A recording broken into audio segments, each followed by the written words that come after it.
अस्सलामुअलैकुम dear students, उम्मीद करता हूँ आप सब दोस्त खैरियत से होंगे, ठीक ठाक होंगे। डियर स्टूडेंट्स, आज की इस वीडियो में हम BSN and post RN first semester के सब्जेक्ट बायोकेमिस्ट्री के यूनिट नंबर 1 जो कि हमारे साथ इंट्रोडक्शन टू बायोकेमिस्ट्री है, इसका आज हम पार्ट 3 डिस्कस करेंगे और इंशाल्लाह इसको कवर करने की कोशिश करेंगे। डियर स्टूडेंट, जैसे कि मैंने आपको स्टार्ट में भी बताया था कि ये यूनिट जो है काफ़ी ज़्यादा इम्पोर्टेंट है एग्ज़ामिनेशन के हवाले से और कंसेप्ट के हवाले से भी ये यूनिट बहुत ज़्यादा इम्पोर्टेंट है, क्योंकि इसमें जितने भी टर्मिनोलॉजीज़ यूज़ हुए हैं वो बेसिक है और आपके आने वाले यूनिट में उसको बहुत ज़्यादा यूज़ करेंगे हम। ठीक है, तो इसलिए इसको अंडरस्टैंड करना बहुत ज़्यादा ज़रूरी है आप सब दोस्तों के लिए। तो डियर स्टूडेंट, जैसे कि आप दोस्तों को पता है कि इस यूनिट के पार्ट 2 में हमने एसिड बेस तक इस यूनिट को डिस्कस कर लिया था। आज का जो हमारा टॉपिक है वो है एसिड बेस। ठीक है, एसिड प्लस बेस जब भी कंबाइन होते हैं तो इसके एंड में हमारे साथ जो प्रोडक्ट बनता है तो वो हमेशा साल्ट प्लस वाटर बनता है। ठीक है, जैसे कि आप यहाँ पर इस रिएक्शन को देख सकते हैं जिसमें सोडियम हाइड्रोक्साइड ये Na सोडियम को रिप्रेजेंट करता है और OH नेगेटिव ये हाइड्रोक्साइड को रिप्रेजेंट करता है। जब सोडियम हाइड्रोक्साइड रिएक्ट करता है हाइड्रोक्लोरिक एसिड के साथ, ठीक है, सोडियम हाइड्रोक्साइड ये हमारे साथ बेस है और हाइड्रोक्लोरिक एसिड ये हमारे साथ एसिड है। तो बेस जब एसिड के साथ रिएक्ट करता है तो इसके नतीजे में हमारे साथ सोडियम क्लोराइड बन जाता है और इसके साथ साथ हमारे साथ वाटर बन जाता है। सोडियम क्लोराइड ये साल्ट है और H2O जो है ये हमारे साथ वाटर है। ठीक है, यहाँ पर कुछ हमारे साथ न्यूट्रलाइजेशन रिएक्शन है। न्यूट्रलाइजेशन रिएक्शंस ये वो रिएक्शन होते हैं जिसमें रिएक्टेंट जब एक्ट करते हैं तो एक्ट करने के बाद जो रिएक्शन होता है वो न्यूट्रल हो जाता है। न्यूट्रल से मुराद मुकम्मल हो जाता है रिएक्शन। तो जब रिएक्शन मुकम्मल होता है तो ज़ाहिर बात है वो एट द एंड न्यूट्रल हो जाता है। तो acid react with base form water plus salt. इसी तरह से hydrochloric react with sodium hydroxide form water plus sodium chloride. इसी तरह से nitric acid react with potassium hydroxide to form water plus potassium nitrate. ठीक है, तो ये हमारे साथ कुछ इम्पोर्टेंट रिएक्शन थे जो कि आप दोस्तों के साथ शेयर करने थे। अब यहाँ पर आ जाते हैं फायर की बारे में हम बात करेंगे, आग किस तरह से लगती है। ये तो आप सब दोस्तों को पता होगा कि आग को लगने के लिए ऑक्सीजन की ज़रूरत होती है। अगर हम ऑक्सीजन को जो है बिल्कुल रिमूव कर दे और आग जलाने की कोशिश करें, ठीक है, तो आग नहीं जलेगी। ठीक है, आग नहीं लगेगा। आग को लगने के लिए ऑक्सीजन की ज़रूरत होती है। तो जब कार्बन रिएक्ट करता है ऑक्सीजन के साथ तो इसके नतीजे में कार्बन डाइऑक्साइड ये हमारे साथ प्रोड्यूस होता है। ठीक है, केमिस्ट्री ऑफ फायर, फायर से मुराद आग को कहते हैं। Combustion is an oxidation. Combustion जो है ये हमारे साथ एक ऐसा प्रोसेस है जिसमें ऑक्सीजन जो है ऑक्सीजन गेन होती है, ऑक्सीजन बहुत ज़्यादा मिकदार में यूज़ होती है। ठीक है, when for example coal is burn, जब भी हम कोयले को जलाते हैं, each atom of carbon combine itself with 2 oxygen atom. तो इस दौरान जो है कोयले को जलाने के दौरान हर कार्बन एटम के साथ जो है 2 ऑक्सीजन एटम ये कंबाइन होते हैं। द कार्बन इज़ ऑक्सीडाइज, और इसी तरह से कार्बन जो है वो ऑक्सीडाइज हो जाता है और उससे कार्बन डाइऑक्साइड बन जाता है। In order to accomplish this is necessary to consume oxygen. और इसी तरह से आग को लगने के लिए ऑक्सीजन का होना बहुत ज़्यादा ज़रूरी होता है। ठीक है डियर स्टूडेंट्स, अब आ जाते हैं पीरियोडिक टेबल की तरफ। पीरियोडिक टेबल तो आप सब दोस्तों को पता होगा कि पीरियोडिक टेबल ये हमारे साथ एक ऐसा टेबल है जिसमें बहुत सारे एलिमेंट जो है हमारे साथ उसमें इंक्लूडेड है, शामिल है, और उन एलिमेंट्स के जितनी भी प्रॉपर्टीज़ है, ख्वाह वो फिज़िकल हो, केमिकल हो या जितने भी हो, ठीक है, तो वो प्रॉपर्टीज़ जो है पीरियोडिक टेबल में मेंशन किए गए हैं हर एलिमेंट के। तो हमारे साथ पीरियोडिक टेबल के भी बहुत सारे अक़साम हैं, इसको याद करना बहुत ज़्यादा ज़रूरी है, MCQs में आ सकता है। ठीक है, तो पीरियोडिक टेबल का जो पहला किस्म है उसको ट्राइड पीरियोडिक टेबल कहते हैं। इसके अलावा टेव्स पीरियोडिक टेबल्स हो गए, ठीक है, मेंडलीव्स पीरियोडिक टेबल हो गए एंड मोजले मॉडर्न पीरियोडिक टेबल, ठीक है। तो 4 टाइप्स हैं हमारे साथ पीरियोडिक टेबल के, ठीक है। इसके अलावा अगर आप इस डायग्राम को देखें तो ये असल में पीरियोडिक टेबल के डायग्राम है जिसमें हमारे साथ मुख्तलिफ़ किस्म के एलिमेंट्स मौजूद है, ठीक है। तो इसको क्या कहते हैं, इसको पीरियोडिक टेबल कहते हैं। डियर स्टूडेंट्स, अब आ जाते हैं टाइप्स ऑफ बॉन्डिंग की तरफ। आप सब दोस्तों को ये भी पता होगा कि हमारे साथ बॉन्डिंग के भी मुख्तलिफ़ किस्म है, जिसमें पहले नंबर पर हमारे साथ आयोनिक बॉन्ड्स आते हैं, दूसरे नंबर पर कोवेलेंट बॉन्ड, तीसरे नंबर पर कोऑर्डिनेट कोवेलेंट बॉन्ड एंड चौथे नंबर पर मेटेलिक बॉन्ड्स आते हैं। हम एक एक करके इन टाइप्स को क्या करेंगे, डिफ़ाइन करेंगे और इसको अंडरस्टैंड करने की कोशिश करेंगे। तो सबसे पहले डियर स्टूडेंट बात करेंगे आयोनिक बॉन्ड की। आयोनिक बॉन्ड किसे कहते हैं? Ionic bond also called electrovalent bond type of linkage formed from the electrostatic attraction between oppositely charged ions in a chemical compound। Ionic bond जो है इसको इलेक्ट्रोवैलेंट बॉन्ड भी कहा जाता है। ये हमारे साथ बॉन्ड की वो किस्म है जिसमें जो बॉन्डिंग बनती है ऑपोजिट चार्ज आयंस के दरमियान। ऑपोजिट चार्ज आयन से मुराद पॉजिटिव और नेगेटिव आयंस के दरमियान जो है जो बॉन्डिंग बनती है, तो ये बॉन्डिंग असल में इलेक्ट्रोस्टैटिक अट्रैक्शन की वजह से बनती है। मतलब पॉजिटिव और नेगेटिव आयन जो है ये एक दूसरे को अट्रैक्ट करते हैं केमिकल कंपाउंड में, ठीक है, और एक दूसरे को अट्रैक्शन की वजह से इन आयंस के दरमियान क्या बनता है, बॉन्ड बनता है, लिंक बनता है। तो इस किस्म के जो बॉन्ड्स होते हैं तो इसको क्या कहते हैं, आयोनिक बॉन्ड्स कहते हैं। आयोनिक बॉन्ड्स आकर between metals and non metals, और इसी तरह से आयोनिक बॉन्ड जो है ये मेटल्स और नॉन मेटल्स के दरमियान जो है ये अकड़ होती है, ठीक है। मेटल्स नॉन मेटल्स में ये आयोनिक बॉन्ड जो है बनती है। जैसे कि आप इस डायग्राम में भी देख सकते हैं कि ये हमारे साथ एक एटम्स है। एटम्स के अंदर हमारे साथ मुख्तलिफ़ किस्म के इलेक्ट्रॉन्स होते हैं, उन पर चार्जेस होते हैं।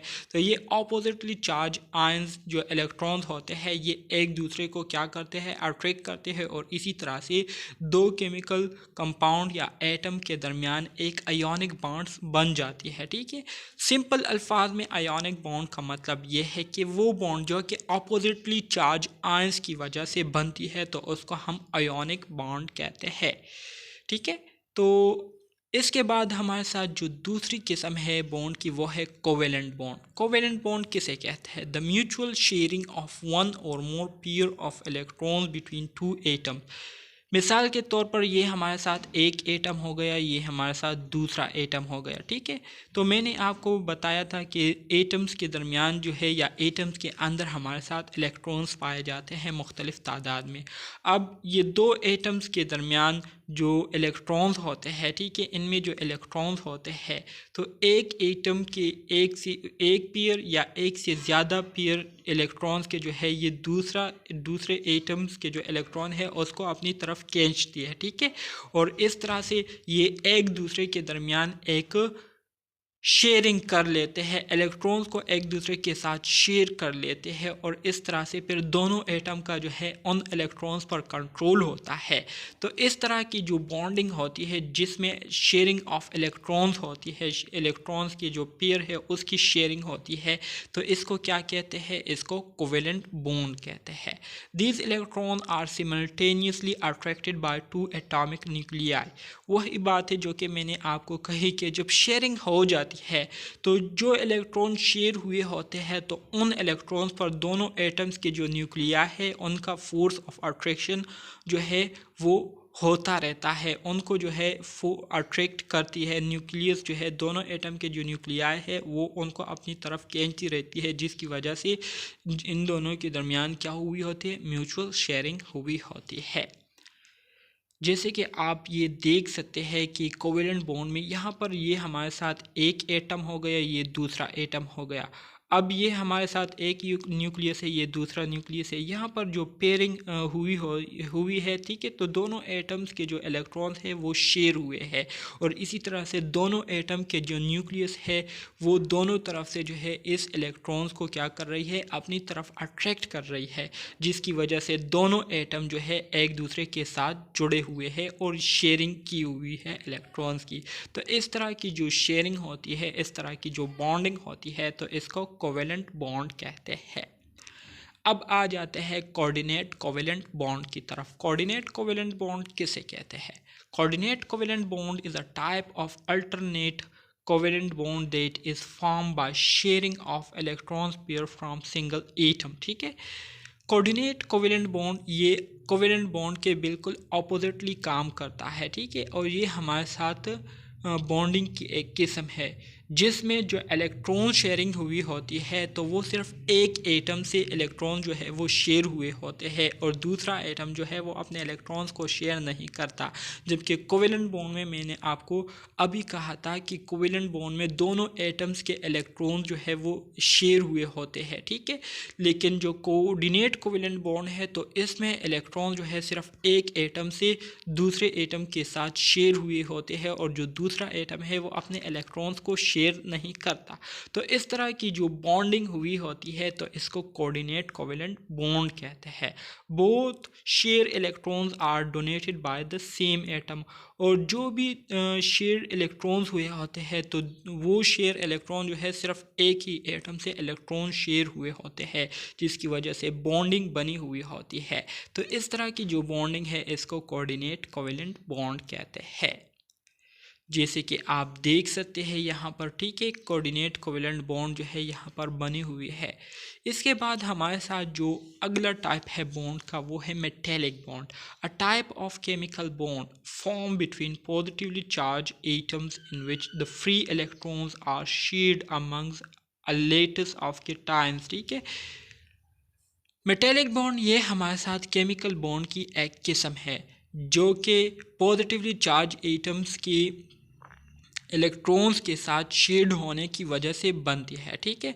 सो वो पॉजिटिवली चार्ज एटम जिसमें इलेक्ट्रॉन जो है वो फ्रीली मूव कर रही होती है तो वो इलेक्ट्रॉन जो है वो क्या हो जाती है, पॉजिटिवली चार्ज एटम्स के साथ वो अट्रैक्शन बना लेती है और इस तरह से इनकी बॉन्डिंग बन जाती है।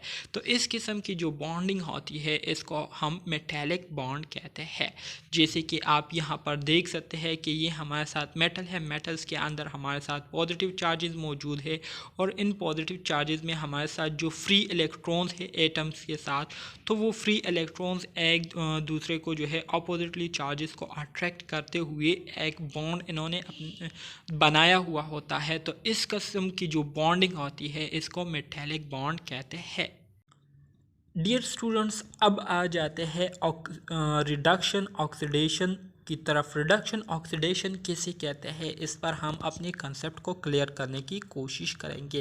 वैसे तो ये टॉपिक बहुत ज़्यादा डीपली स्टडी करने वाले टॉपिक है और इसको इस तरह से डिफ़ाइन करने से आपको मुकम्मल तौर पर समझ नहीं आएगी, लेकिन आपको इतना समझ आ जाएगा कि आपको पता होगा कि रिडक्शन किसे कहते हैं और ऑक्सीडेशन किसे कहते हैं, ठीक है। वैसे अगर हम इसको डीपली स्टडी करते हैं तो ऑक्सीडेशन में हमारे साथ फिर ऑक्सीडेशन स्टेट्स आ जाते हैं। मुख्तलिफ एलिमेंट्स के हमारे साथ मुख्तलिफ ऑक्सीडेशन स्टेट्स होते हैं, उस पर मुख्तलिफ चार्जेस होते हैं, मुख्तलिफ तादाद में उनमें इलेक्ट्रॉन्स होते हैं, ठीक है। तो बहुत ही ज़्यादा ये एक डीप कंसेप्ट है, लेकिन चूँकि हम जो है नर्सिंग को यहाँ पर स्टडी कर रहे हैं तो हम नर्सिंग के लेवल पर जो है हम इसको सिर्फ डिफ़ाइन करेंगे और अपनी जो कंसेप्ट है उसको जो है सिर्फ क्लियर करेंगे, ठीक है। डीपली हम इसको स्टडी नहीं करेंगे। Reduction oxidation, an oxidation reduction reaction is any chemical reaction in which the oxidation number of a molecule, atom or ions changes by gaining or losing an electron is called reduction oxidation reaction। Oxidation reduction reaction ये हमारे साथ कोई भी chemical reaction हो सकता है जिसमें जो मॉलिक्यूल या एटम या जो आयंस होते हैं उसके जो ऑक्सीडेशन नंबर होती है उसमें चेंजेस आ जाती है। अब इन ऑक्सीडेशन नंबर में चेंजेस कैसी आती है, या तो वो मॉलिक्यूल, एटम या आयन जो है या तो इलेक्ट्रॉन्स को गेन कर लेते हैं या अपने इलेक्ट्रॉन्स को लॉस कर लेते हैं। तो इलेक्ट्रॉन्स को अगर गेन करती है तो उसके ऑक्सीडेशन नंबर में इंक्रीज़ आएगा और इस तरह से ऑक्सीडेशन नंबर चेंज हो जाएगा। अगर इलेक्ट्रॉन को लॉस करता है तो ऑक्सीडेशन नंबर में डिक्रीज़ आएगा और इस तरह से ऑक्सीडेशन नंबर में चेंजेस आ जाएगी।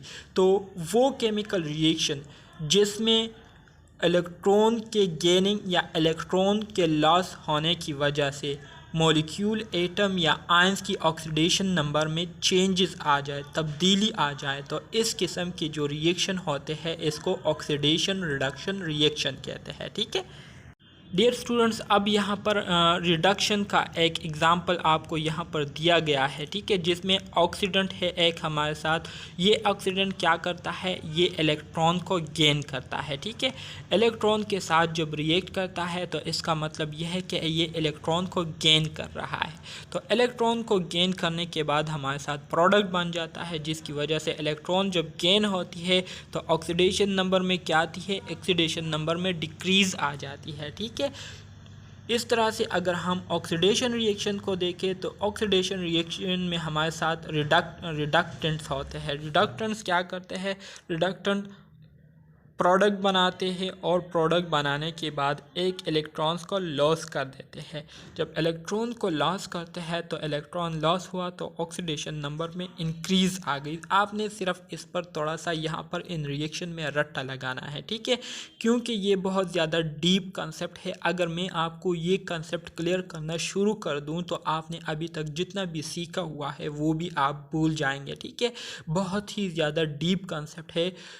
इसको जो है एफएससी के जो स्टूडेंट्स हैं या जो केमिस्ट्री के स्टूडेंट होते हैं वो इसको जो है बहुत डीपली कंसेप्ट में स्टडी करते हैं, क्योंकि हम मेडिकल स्टूडेंट्स हैं। ठीक है, और आप सब दोस्तों ने जो है सिर्फ इसको जो है इतना जो है समझना है कि आपको जो है इन प्रोसेसेस का पता चले कि ऑक्सीडेशन में क्या होता है और रिडक्शन में क्या होता है। ठीक है, आपने सिर्फ अपने कंसेप्ट को क्लियर करना है। रिडक्शन किसे कहते हैं, रिडक्शन ये हमारे साथ वो रिएक्शन होता है जिसमें इलेक्ट्रॉन्स की गेन होती है, ऑक्सीजन लॉस होता है या gain of hydrogen is called reduction reaction. Reduction reaction की अगर सिंपल डिफिनीशन में आपको करूँ तो reduction is the loss of oxygen atom from a molecule or the gaining of one or more electrons is called reduction reaction। Reduction reaction ये हमारे साथ वो रिएक्शन होता है जिसमें मॉलिक्यूल से ऑक्सीजन एटम लॉस हो जाए या एक से ज़्यादा इलेक्ट्रॉन जो है गेन कर ले मॉलिक्यूल। तो इस किस्म के जो रिएक्शन होते हैं इसको रिडक्शन रिएक्शन कहते हैं। One molecule get reduce another get oxidize. और इसी तरह से रिएक्शन के दौरान जब भी एक मॉलिक्यूल रिड्यूस होगा तो इसके साथ साथ जो दूसरा मॉलिक्यूल है वो ऑक्सीडाइज होगा। रिड्यूस से मुराद ये है कि जब एक मॉलिक्यूल ऑक्सीजन को लॉस करेगा तो दूसरा मॉलिक्यूल जो है उसी ऑक्सीजन को गेन करेगा। जब एक मॉलिक्यूल में हाइड्रोजन जो है गेन होगी तो दूसरे मॉलिक्यूल में हाइड्रोजन जो है लॉस होगी। ठीक है, जब एक मॉलिक्यूल में इलेक्ट्रॉन गेन होगा तो दूसरे मॉलिक्यूल में इलेक्ट्रॉन जो है लॉस होंगे। तो इस किस्म के प्रोसेस को क्या कहते हैं, रिडक्शन कहते हैं। अब ऑक्सीडेशन कैसे कहते हैं, ऑक्सीडेशन ये हमारे साथ वो प्रोसेस है जिसमें लॉस ऑफ इलेक्ट्रॉन होता है, गेन ऑफ ऑक्सीजन होता है और लॉस ऑफ हाइड्रोजन होता है। देखिए यहाँ पर हमने रिडक्शन की बात की थी कि रिडक्शन में क्या होता है, गेन ऑफ इलेक्ट्रॉन होता है, इलेक्ट्रॉन्स को गेन करते हैं मॉलिक्यूल, मतलब कैप्चर करते हैं, ऑक्सीजन को जो है रिलीज़ करते हैं और हाइड्रोजन को कैप्चर करते हैं, गेन करते हैं। जबकि ऑक्सीडेशन जो है ये हमारे साथ ऑपोजिट है रिडक्शन के। ऑक्सीडेशन में हम इलेक्ट्रॉन को लॉस करते हैं, ऑक्सीजन को गेन करते हैं और हाइड्रोजन को भी लॉस करते हैं।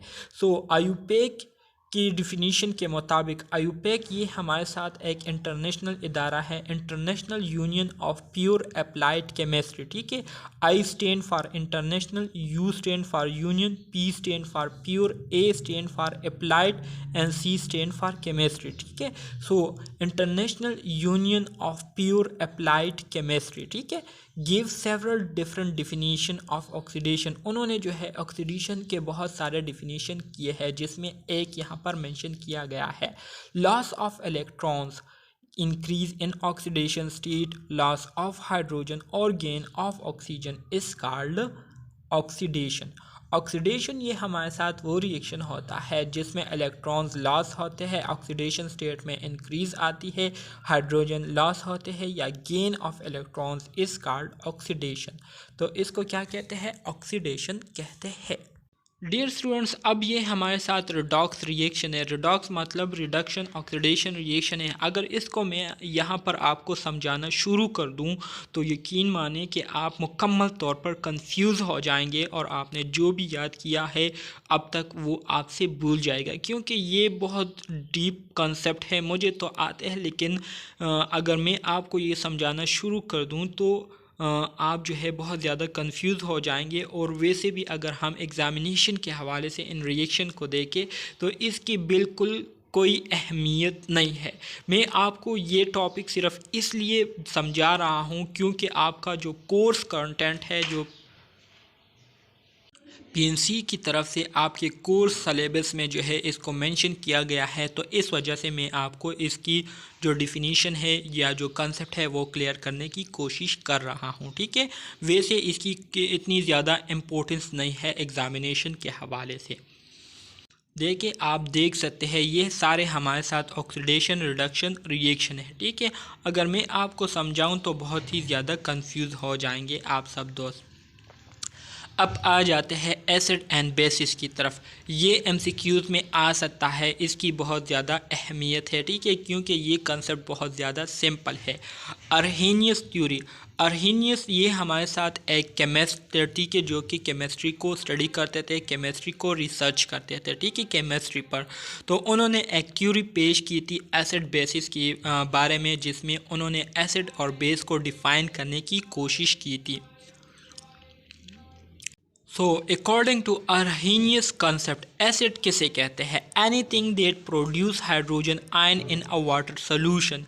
कोई भी चीज़ जिसको अगर हम वाटर सॉल्यूशन में डाल दे, पानी में डाल दे, और पानी में डालने के बाद वो हाइड्रोजन आयन को प्रोड्यूस करे, ठीक है, हाइड्रोजन आयन को प्रोड्यूस करे, तो इस किस्म के जो एजेंट्स होते हैं, इस किस्म की जो चीज़ें होती है, तो उसको हम एसिड कहते हैं। ठीक है, मिसाल के तौर पर हाइड्रोक्लोरिक एसिड है। ठीक है, हाइड्रोक्लोरिक एसिड को हमने वाटर में डाल दिया।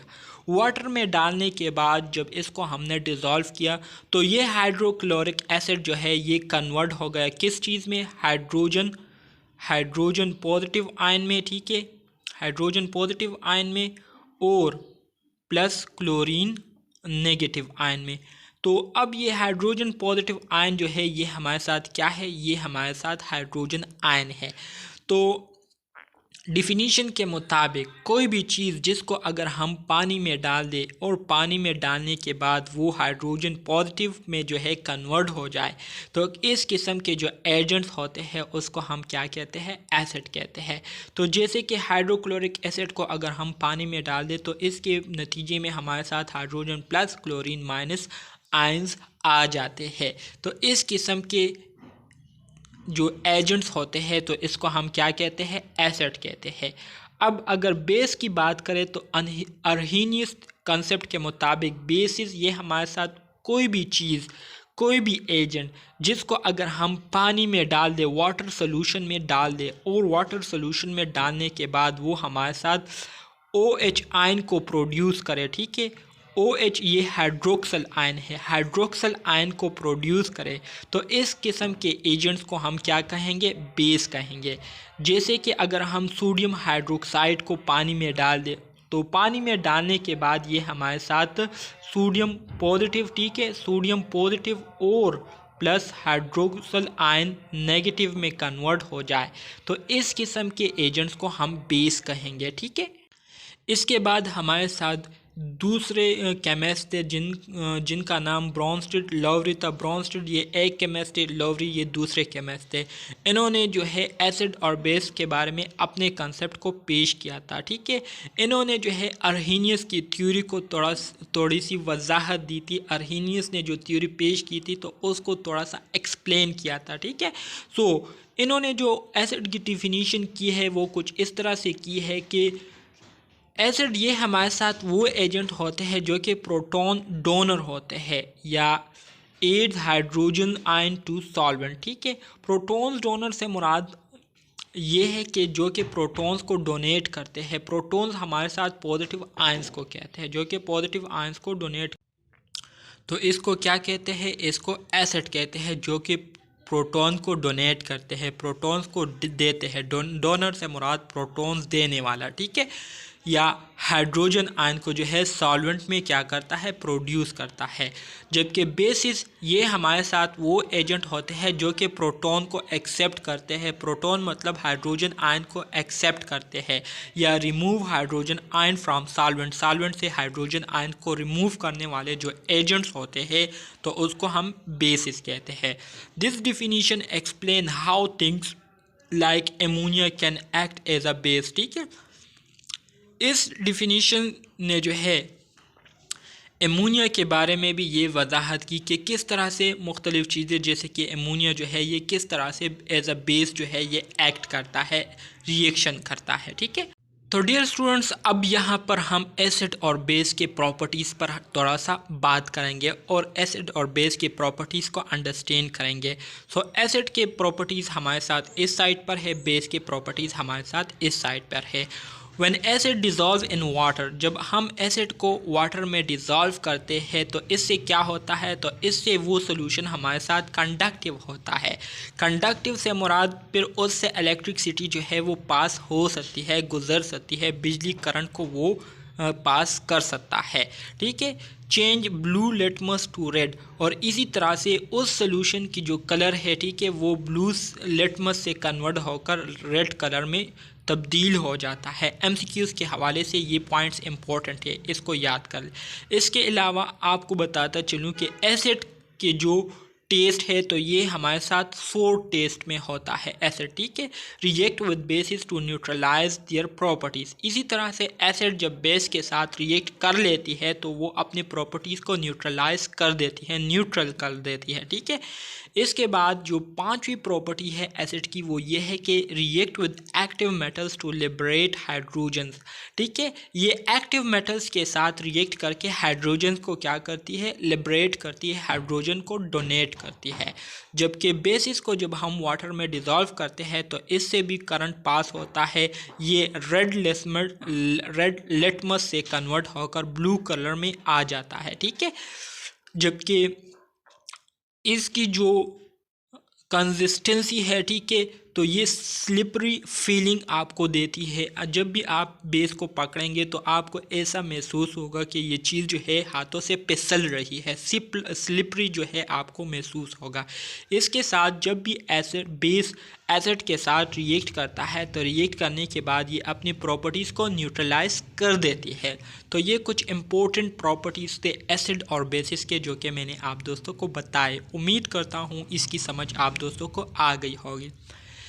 तो डियर स्टूडेंट्स ये था हमारे साथ यूनिट नंबर 1 बायोकेमिस्ट्री का, जो कि इंट्रोडक्शन टू बायोकेमिस्ट्री था। उम्मीद करता हूँ आपको इसकी समझ आ गई होगी। अगर फिर भी कोई क्वेश्चन है, कोई कन्फ्यूजन है तो आप कमेंट बॉक्स में डायरेक्टली पूछ सकते हैं।